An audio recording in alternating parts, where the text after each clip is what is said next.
Ik ben Bert Vollema. Ik heb een biologisch melkveehouderijbedrijf hier onder Tjom, in de prachtige gemeente Waardhoeken. Ik heb een biologisch melkveehouderijbedrijf. Dat is net altijd zo geweest.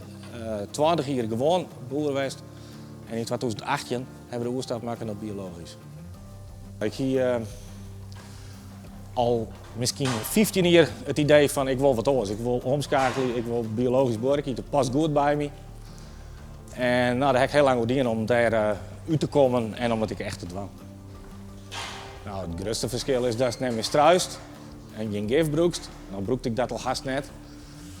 Maar je werkt meer met de natuur dan dat je al je hele omjouwing naar je hand probeert te zetten. Dat is uiteindelijk ten diepste wat het is. Ik denk dat de toekomst. Voor de ene zal het gewoon intensief terugwerking blijven wezen. En voor een oor die voor de keus komt te stellen van ja, kan ik zo nog terug en kan ik nog verder groeien, kan ik mooi in dat geweld. Nou, die komen voor de keuze te stellen. Dus ik denk wel dat het biologische segment teruggroeien gaat. Op het start zijn we bezig met een project, dat heet puur de Graaithoeken. Daar zetten wij wandelpaden deel. Dat wordt een route van 10 12 kilometer rondom Skrak en Skreens. En dan komen alle bermen in bloeiende planten, bijenhotels, boeren. Er zijn 40 boeren die eromheen zitten. Die willen ik wel mooi doen. En er komen plasdraspompen. En er komen kroederieke bermranden bij. Nou, dat heeft wel het gevolg dat de bioviscaat er een enorme boost van krijgt.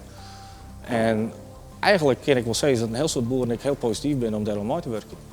Je hoeft er net biologisch van te wezen. Je kan niet zeggen van nou, ik word niet gangbaar, maar ik draag ik daar mijn steentje om bij. En elke is welkom.